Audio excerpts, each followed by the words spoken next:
शेवटचा गट सुटायसाठी सज्ज।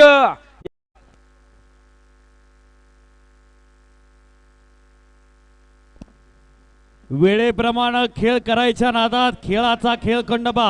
गाड्या सुटल्या या मैदानातला 36 सुटला। शेवटचा गट, शेवटच्या गटामध्ये लढत कशी आहे बघा। बैला बरोबर ड्रायव्हरचा आणि ड्रायव्हर बरोबर बैलांचा कसपणाला सुंदर अशा गाड्यामध्ये सुंदर अशी लढत आहे, अतिशय सुंदर। गडी क्रमांक शेवट 36 चा निकाल निकाल निकाल 36 चा निकाल आहे। तास क्रमांक 2 वर धावली गाडी। ओम प्रकाश मोहिते गाडी, या गाडीचा एक नंबरला उजव्या बैलगाडी मालकाचं आणि त्यावरती बसणाऱ्या चालकाचं अभिनंदन। सुंदर अशी गाडी पळाली गर्डीकरांच्या जगवरची। चला उद्या सेमी, उद्या सेमीचे बैलगाडी मालक गाड्या उद्या।